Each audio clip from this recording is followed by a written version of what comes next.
Unit number 22 है हमारे पास agriculture के ऊपर। तो अगर हम लोग बात करें कि एग्रीकल्चर यानी कि फार्मिंग साइंस हमारे पास कहलाती है। एग्रीकल्चर होता क्या है? क्रॉप्स वगैरह उगाना और एनिमल्स वगैरह को रेज करना फूड वगैरह के लिए, इसको हम एग्रीकल्चर कहते हैं।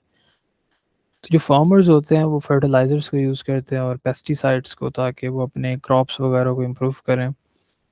लेकिन इन चीज़ों के अफेक्ट्स होते हैं on soil and environment ultimately, fertilisers and pesticides के। फर्टिलाइजर्स जो होती हैं हमारे पास, जिसको हम उर्दू में खाद भी कहते हैं, ये एक ऐसा सब्सटेंस है जो कि सॉइल में ऐड किया जाता है ताकि प्लांट्स अच्छे तरीके से बेटर ग्रो कर पाएँ। Like fertilisers is kind of like food for plants actually. Plants को भी न्यूट्रिएंट्स चाहिए। मतलब जिस तरह से हम लोगों को न्यूट्रिएंट्स चाहिए, हम खाना खाते हैं और अगर पूरी ना हो विटामिन्स समथिंग, तो we just take multi vitamins और like extra awesome food with awesome nutrients. तो इनका भी यही सीन है कि ये लोग भी न्यूट्रिएंट्स हासिल करने की कोशिश करते हैं, जैसे कि नाइट्रोजन, फास्फोरस, पोटाशियम वगैरह वगैरह। अब बहुत सी किस्म की फर्टिलाइजर्स मौजूद हैं। फर्टिलाइजर्स बनती हैं, कंपोजिशन इनकी क्या है? कंपोजिशन ऑफ फर्टिलाइजर्स, यूजुअली इसमें नाइट्रोजन होती है। नाइट्रोजन लीव्स को ग्रो कराने के लिए मदद करती है। फिर फास्फोरस है। फास्फोरस जो है वो रूट्स के लिए और साथ में फ्लावर्स के लिए मदद करती है। पोटाशियम है। पोटाशियम हेल्प्स इन प्लांट को स्ट्रॉन्ग बनाने के लिए, स्ट्रॉन्ग रहे हमारा प्लांट। तो इनको हम तीनों को एन पी के बन रहे हैं, इनको हम लगाते हैं एन पी के फर्टिलाइजर्स, यानी कि nitrogen, phosphorus and potassium fertilisers. अब अगर हम लोग बात करें ना, तो मुख्तलिफ फर्टिलाइजर्स के मुख्तलिफ काम हैं। नाइट्रोजन फर्टिलाइजर्स की अगर हम लोग बात करें, तो इसमें यूरिया आ जाती है, बड़ी मशहूर है, और अमोनियम नाइट्रेट आ जाता है। अमोनियम नाइट्रेट, इनका क्या काम है? ताकि लीव्स ग्रीन रहें। क्योंकि क्लोरोफिल जो है ना, उसकी वजह से ग्रीन पिगमेंट होता है जो कि फोटोसिंथेसिस में मदद करता है, ताकि प्लांट अपना खाना बना पाए। तो तब लीव्स ग्रीन रहते हैं, ताकि प्लांट का अल्टीमेटली फोटोसिंथेसिस ज़्यादा हो रहा है, प्रोसेस अच्छे से ग्रोथ होगी इसकी। लेकिन अगर बहुत ज़्यादा नाइट्रोजन हो जाए ना, तो फिर प्लांट वीक हो जाता है, और पोल्यूशन भी इसकी वजह से बड़ी कॉज होती है, नाइट्रोजन की वजह से। फास्फोरस की फर्टिलाइजर्स की बात करें तो इसमें आती है सुपर फॉस्फेट। ये भी बड़े मशहूर नाम है। पहले हम लोग भी एड्स वगैरह में सुनते थे, समझ नहीं आती थी ये क्या होती है भाई। सुपर फॉस्फेट ये रूट्स को स्ट्रॉन्ग करने के लिए, फ्लावर अच्छा होगा, सीड्स भी अच्छे होंगे आपके पौधों के। और एनर्जी ट्रांसफ़र जो प्लांट्स के अंदर होती है, यानी कि एटीपी, एडिनोसाइन ट्राइफॉस्फेट, यानी कि जो एनर्जी का मॉलिक्यूल है वो भी बेटर काम करता है। एनर्जी ट्रांसफ़र अच्छी होती है फास्फोरस की वजह से। अच्छा मिनरल है। पोटेशियम फर्टिलाइजर्स, इसमें पोटेशियम सल्फेट आ जाता है। पोटेशियम सल्फेट ये प्लांट को स्ट्रॉन्ग बनाता है, डिजीजेस से भी बचाता है, एंड फ्रूट क्वालिटी, यानी कि जो फ्रूट की क्वालिटी है उसको भी बेटर बनाने में मदद करता है। अब ये सीन है कि फर्टिलाइजर्स के क्या इम्पेक्ट्स हैं सॉइल हेल्थ के ऊपर। तो सॉइल हेल्थ यानी कि सॉइल कितनी अच्छी है हमारे पास प्लांट्स वगैरह को ग्रो कराने के लिए, तो फर्टिलाइजर्स के क्या इम्पैक्ट्स हैं, गुड इफेक्ट्स क्या हैं हमारे पास। पहली तो बात है कि प्रोडक्शन अच्छी होती है, क्रॉप यील्ड अच्छी होती है, प्लांट की ग्रोथ अच्छी होती है। बैड इफेक्ट्स की अगर हम लोग बात करें, सो अगर हम लोग ओवर यूज़ करेंगे फर्टिलाइजर्स का, तो सॉइल बहुत हार्ड हो जाएगी, बहुत पुअर हो जाएगी। और सॉइल के अंदर ना गुड बैक्टीरिया होता है, माइक्रो ऑर्गेनिजम्स होते हैं, अच्छा बैक्टीरिया होता है, उसको मार देती है फर्टिलाइजर्स। और वाटर पोल्यूशन कॉज होती है, जिसको हम लोग कहते होते हैं यूटेरो, किधर गया, या वाटर पोल्यूशन इसकी वजह से बढ़ती है, क्योंकि बहुत ज़्यादा न्यूट्रिएंट्स आपके पानी में जा रहे हैं, जिसकी वजह से मछली मरती है। अब इसके पीछे प्रोसेस है पूरा, जिसको हम उर्दू में कहते हैं ना सांवल। सांवल आपके जो है ना, वो फोटोसिंथेसिस का प्रोसेस भी नहीं होने देती। और दूसरा ये है कि ये ऑक्सीजन की सप्लाई रोक रही होती है असल में और दिखने में तो बड़ी प्यारी लगती है, पानी में सावन लगी हुई है, लेकिन अल्टीमेटली कर क्या रही है एल्गे, इसका नाम मेरे जहन से निकल गया था, एल्गे। एल्गे कर क्या रही है कि ये असल में आपका ऑक्सीजन ब्लॉकेज कर रही है, ठीक है, और अच्छे से ऑक्सीजन नहीं जाएगा पानी में तो फिश मरना स्टार्ट हो जाएंगी। इसको हम लोग इंग्लिश में कहते हैं यूटेरोफिकेशन, ट्रोफिकेशन का प्रोसेस, यानी कि बहुत ज़्यादा न्यूट्रिएंट्स पानी में हो जाना और उसकी वजह से फिश का मरना। Then we have pesticides. Pesticides, pesticides जो हैं वो केमिकल्स हैं जो हार्मफुल ऑर्गेनिजम्स को यानी कि पेस्ट्स को मारने के लिए यूज़ होते हैं। अब इसमें हमारे पास मुख्तलिफ पेस्टिसाइड्स हैं जो कीड़े मकोड़े मारने के लिए यूज़ होते हैं। इसमें पहला मशहूर जो है वो इंसेक्टिसाइड्स हैं। इंसेक्टिसाइड्स, इनका काम क्या होता है, अभी क्यों निकल रहा है, इंसेक्ट्स को मारने के लिए यूज़ होते हैं, इनके नाम से ज़ाहिर है इंसेक्टिसाइड्स। एक ही टाइप में अगर हम लोग बात करें, so we have organo organophosphates. Organophosphates organophosphates जो हैं वो नर्वस सिस्टम को इम्पेक्ट करते हैं, यानी कि बॉडी सिस्टम जो हमारे दिमाग को मूवमेंट को कंट्रोल कर रहा है, और ये बड़ा स्ट्रांग होता है और ये इंसानों के लिए ख़तरनाक है। ऑर्गेनोफॉस्फेट्स ये इंसेक्टिसाइड्स में आते हैं। इसके अलावा आते हैं कार्बामेट्स। कार्बामेट्स कार्बामेट्स भी ऑर्गेनोफॉस्फेट्स की तरह लेकिन थोड़े कम हार्मफुल है।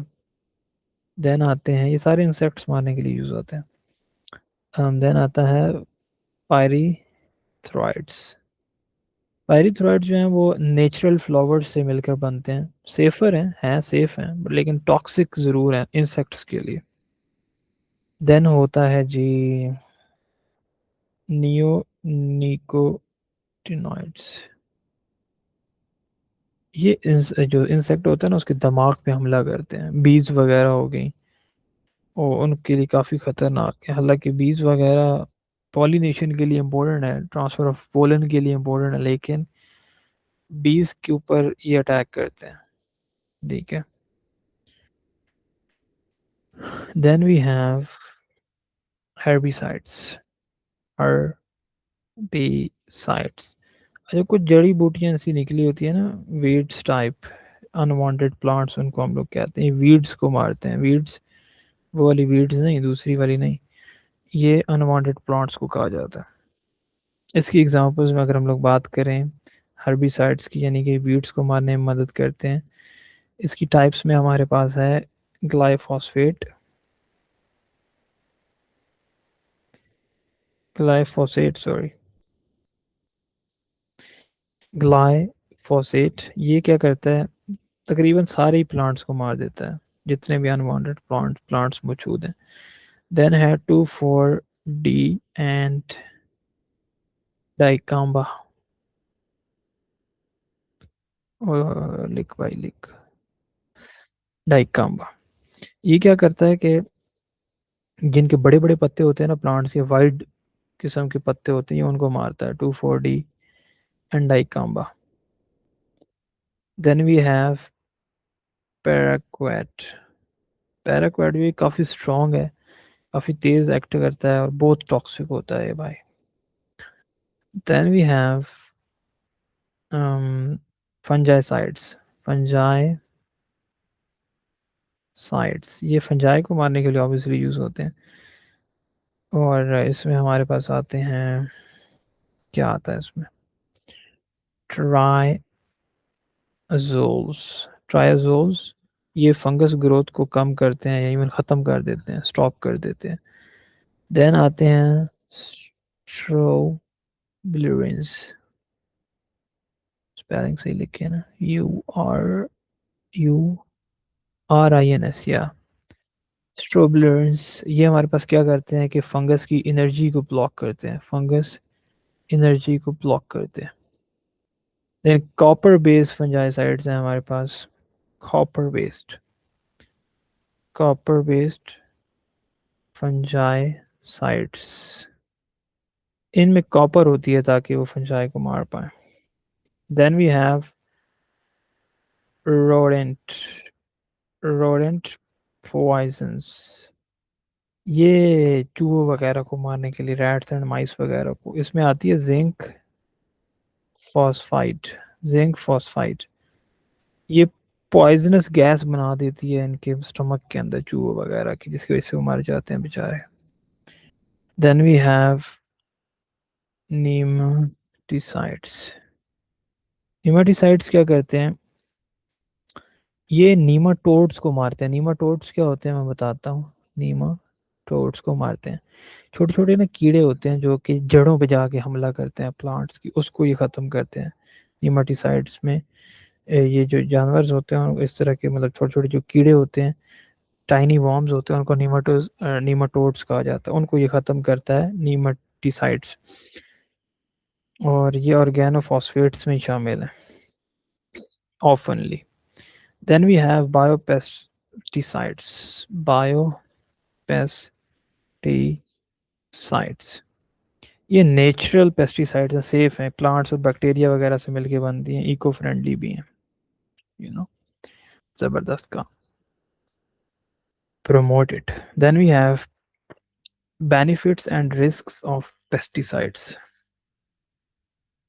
बेनिफिट्स अगर हम लोग पेस्टिसाइड्स की बात करें तो पहला तो ये है सबसे बड़ा फ़ायदा कि जो पेस्ट होती हैं उनसे बचाता है हमारे पास क्रॉप्स वगैरह को, फूड प्रोडक्शन को बढ़ाता है, फूड की क्वालिटी को बढ़ाता है, और डिजीज़ स्प्रेड होने से बचाता है। ये इसके बेनिफिट्स हैं। अगर हम लोग बात करें इसके नेगेटिव एस्पेक्ट्स की, तो उसमें क्या है कि इंसानों के लिए खतरनाक है, पॉइजनिंग तक हो सकता है, हो क्या सकता है। और बीज को मार देता है, देखो बीज को मार देता है जो कि इतना यूजफुल चीज़ है उसको मार देता है।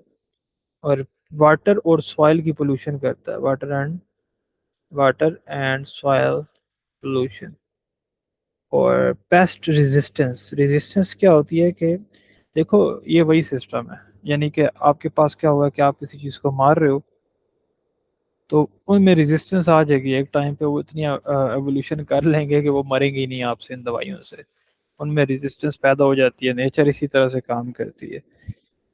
तो एक टाइम आएगा फिर आपको नई नई केमिकल्स बनाने पड़ेंगे उनके लिए, तो पेस्ट रेजिस्टेंस भी इसी में शामिल है। Then we have 22.5, it is about acid rain. Acid rain, acid rain क्या है कि ऐसी रेन जिसमें हार्मफुल एसिड्स मौजूद हैं। फैक्ट्रीज वगैरह गैसेस निकाल रही हैं जैसे कि सल्फर डाइऑक्साइड वगैरह, ये गैसेस पानी के साथ रिएक्ट करती हैं और एसिड्स बना देती हैं। एसिड रेन का सॉइल के ऊपर क्या इम्पैक्ट है कि सॉइल एसिडिक हो जाती है, सोर हो जाती है, न्यूट्रिएंट सॉइल से रिमूव हो जाते हैं, प्लांट्स डैमेज होंगे, टॉक्सिक मेटल्स रिलीज होंगे जैसे एल्युमिनियम के आयंस, ये काफ़ी हार्मफुल मेटल पार्टिकल्स होते हैं, तो ये सारी चीज़ें खतरनाक हैं। दैन इंपॉर्टेंट केमिकल रिएक्शंस में बात करें तो reaction with calcium carbonate, calcium carbonate react करेगा अगर हमारे पास सल्फ्यूरिक एसिड के साथ, तो उसकी वजह से क्या होगा, कैल्शियम सल्फेट बनेगा, SO4 सल्फेट, साथ में पानी और साथ में कार्बन डाइऑक्साइड बनेगी। यानी कि एसिड रेन क्या कर रही है, जो कैल्शियम था, जो असल कैल्शियम ज़रूरत था उसको सॉइल से निकाल रही है और इस वजह से सॉइल वीक हो रही है। इस रिएक्शन का ये मतलब है हमारे पास सिंपली। अगर हम लोग एल्युमिनियम ऑक्साइड के साथ रिएक्शन कराएं, एल्युमिनियम ऑक्साइड के साथ रिएक्शन कराएं एसिड इसका सल्फ्यूरिक एसिड का, और साथ में पानी भी हो, तो ये क्या बनेगा हमारे पास, एल्युमिनियम हाइड्रोक्साइड, और साथ में सल्फेट आयन आएगा, और साथ में हाइड्रोजन आयन आएगा। यानी कि इसने हाइड्रोजन आयंस को रिलीज किया, जिसकी वजह से क्या होगा, हाइड्रोजन से मुराद होता है एसिड बढ़ना, ठीक है, और एल्युमिनियम टॉक्सिक हो गया जिसकी वजह से वो प्लांट्स को नुकसान देगा। पहले बेचारा O3 कोई गुजारे लायक होते हैं, ठीक है, एल्युमिनियम ऑक्साइड गुजारे लायक है। ये एल्युमिनियम हाइड्रोक्साइड ये खतरनाक हो चुका है, अब ये प्लांट्स वगैरह को खतरनाक करेगा, वो ख़राब करेगा हमारे प्लांट्स को। That's how it works. ये था जी चैप्टर नंबर 22। कुछ चीज़ रह गई है तो मुझे बता दो। नहीं सर। हो गया ये? जी। ओके।